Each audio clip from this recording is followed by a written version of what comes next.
Raj media நண்பர்களுக்கு வணக்கம். நம்மளோட பிக் பாஸ் நிகழ்ச்சியை பொறுத்தவரை இன்னைக்கான முதல் ப்ரோமோ ரிலீஸ் ஆயிருக்கு. இந்த முதல் ப்ரோமோ பார்க்கும்போது செம ஹாப்பியா இருக்கு அப்படின்னு சொல்லலாம். ஆமாங்க, வினோத் திவாகர் ரெண்டு பேருமே முட்டிக்கிறாங்க. அதுலயும் வினோத்தை பொறுத்தவரை திவாகரை கதற விட்டுட்டு இருக்காரு. அப்படி என்ன நடக்குது அப்படிங்கறத இந்த வீடியோல பார்க்க போறோம். வீடியோக்குள்ள போறதுக்கு முன்னாடி நம்ம சேனலுக்கு நீங்க புதுசா இருந்தீங்க அப்படின்னா மறக்காம சப்ஸ்கிரைப் பண்ணிருங்க. வாங்க வீடியோக்குள்ள போலாம். அதாவது பொதுவாகவே திவாகரை பொறுத்தவரை பல இடங்கள்ல வினோத்தை கேவலப்படுத்துறது, அசிங்கப்படுத்துறது இப்படிப்பட்ட வேலைகளை செஞ்சுக்கிட்டு தான் இருக்கிறாரு. வினோத்துமே பதில் தாக்குதல்லாம் பண்றாரு, இல்லைன்னு சொல்லல. அதே நேரத்துல திவாகரோட பார்வை ரொம்பவே தவறானது அப்படிங்கறத நம்ம பல வீடியோக்கள்ல பதிவு பண்ணிருக்கோம். அதுக்கு காரணமும் அவர் பாருகிட்ட பேசின விஷயங்கள் தான். அதாவது திவாகர் வந்து பாருகிட்ட பேசும்போது என்ன சொல்றாரு அப்படின்னு பார்த்தோம்னா, என்னை பொறுத்தவரை ஒருத்தன் நல்லவன் கெட்டவன் அப்படிங்கறதையே அவன் எந்த இடத்துல இருந்து வர்றானோ அதை பொறுத்து தான் நான் முடிவு பண்ணுவேன், அதை பொறுத்து தான் நான் மரியாதை கொடுப்பேன், வினோத்தெல்லாம் நான் மதிக்கவே மாட்டேன், அவன் வர்ற இடம் அப்படிப்பட்ட இடம் அப்படிங்கிற மாதிரி சொல்றாரு. அதாவது திவாகர் எப்பவுமே ஜாதி வரி பிடிச்சவர் அப்படிங்கிறது பிக் பாஸ் வீட்டுக்கு போறதுக்கு முன்னாடியே தெரியும். அந்த வகையில வினோத்தை ரொம்பவே கேவலமா பாத்துக்கிட்டு அப்படிங்கறது தான் உண்மை.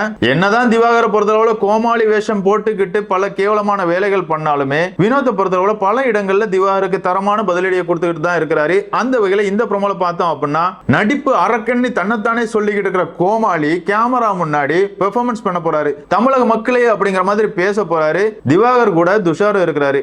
அந்த நேரம் பக்கத்துல இருக்கிற வினோத்தை பொறுத்தவரை பாடுறாரு. அதாவது இவர் பெர்ஃபார்ம் பண்ண முடியாத அளவுக்கு இடையூறு பண்ற மாதிரி வினோத் பாடுறாரு. உடனே திவாகர் வந்து பாரு சபரி என்ன பெர்ஃபார்ம் பண்ண விட மாட்டேன் அப்படிங்கிற மாதிரி முதல்ல சபரியை கூப்பிடுறாரு. எதுக்காகன்னா சபரி தான் எப்பவுமே திவாகருக்கு சப்போர்ட்டா சொம்பு தூக்கிட்டு வந்துருவாரு. அவருக்கு திவாகர் பண்றதெல்லாம் சரி, எதுக்காகனா எல்லாம் ஒரே ஒரு காரணங்களாம் அப்படின்னு அவங்களே சொல்லிக்கிறாங்க. இப்படி சபரி கிட்ட திவாகர் சொல்லும் போது சபரி கூட விக்ரம் இருக்கிறாரு. அவர் என்ன சொல்றாரு அப்படின்னு பார்த்தோம்னா, நீங்க ரெண்டு பேரும் வீம்புக்குன்னு சண்டை போட்டுருக்கீங்க, இதுக்கு இடையில நாங்கெல்லாம் வரமாட்டோம், நீங்க என்ன பண்ணுமோ பண்ணிக்கங்கப்பா அப்படிங்கிற மாதிரி சொல்லி முடிச்சிடுறாங்க.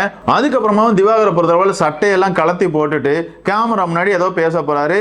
அந்த இடத்துல வினோத் வந்து இடையூறு பண்ற மாதிரி பாட்டு போறாரு. உடனே இந்த வார தலையா இருக்கிற பிரவீன் கிட்ட, பிரவீன் என்ன வினோத் வந்து பெர்ஃபார்ம் பண்ண விட மாட்டேங்காரு, இடையூறு பண்றாரு அப்படிங்கிற மாதிரி கம்ப்ளைண்ட் சொல்றாரு. உடனே பிரவீன் வந்து இந்த பிக் பாஸ் வீட்ல எல்லாருக்குமே சம உரிமை இருக்குது, நீங்க கேமராவை பார்த்து உங்களோட நடிப்பு திறமையை காட்டுறீங்க, அவர் அவரோட திறமையான பாட்டை காட்டுறாரு, இது அவங்கவுங்களோட உரிமை, இதுலலாம் நான் தலையிட முடியாது அப்படிங்கிற மாதிரி சொல்றாரு. இந்த திவாகரை பொறுத்தளவுல திருட்டு மொழி முடிச்சுக்கிட்டு இருக்காரு. இதுதாங்க இந்த ப்ரோமோ. சரிங்க, இந்த திவாகரை பொறுத்தளவுல எப்பவுமே சட்டையை கலத்தி போட்டு நிக்கிறானே, எதுக்காக? என்னப்பா பெண்கள் பண்ணா ஆபாசம் சொல்றீங்க, ஆண்கள் பண்ணா ஆபாசம் கிடையாதாப்பா? அது மட்டும் இல்லங்க, இந்த திவாகர் பிக் பாஸ் வீட்டுக்குள்ள என்னங்க கண்டென்ட் கொடுத்துருக்காரு? ஒண்ணு உட்கார்ந்து புரணி பேசிட்டு இருக்காரு, இல்லனா பெண்கள் கையை பிடிச்சிட்டு ஏதாவது ஒரு கண்டென்ட் கொடுக்குறான் அப்படிங்கிற பேர்ல ஏதாவது ஒண்ணு பண்ணிட்டு இருக்காரு. வேற எதுவுமே பண்ணல. இருந்தாலும் திவாகர் மாசு அப்படிங்கிற ஒரு கூட்டம் இருக்கதான் செய்து. என்னதான் இருந்தாலும் இன்னைக்கான எபிசோட பொறுத்தவரை திவாகரை வினோத் கதற விட்டுக்கிட்டு இருக்காரு. இதுக்கு திவாகர் என்ன பண்ண போறாரு அப்படிங்கறதெல்லாம் நம்ம பொறுத்து இருந்து பார்க்கலாம். பிக் பாஸ் ரசிகர்களான உங்களை பொறுத்தவரை வினோத் திவாகர் இவங்க ரெண்டு பேர்ல உங்களுக்கு பிடிச்ச போட்டியாளர் யாரு அப்படிங்கறத கமெண்ட்ல மென்ஷன் பண்ணுங்க. இந்த வீடியோ உங்களுக்கு பிடிச்சிருந்தா லைக் பண்ணுங்க, ஷேர் பண்ணுங்க, மறக்காம நம்ம சேனலை சப்ஸ்கிரைப் பண்ணுங்க. Thank you friends.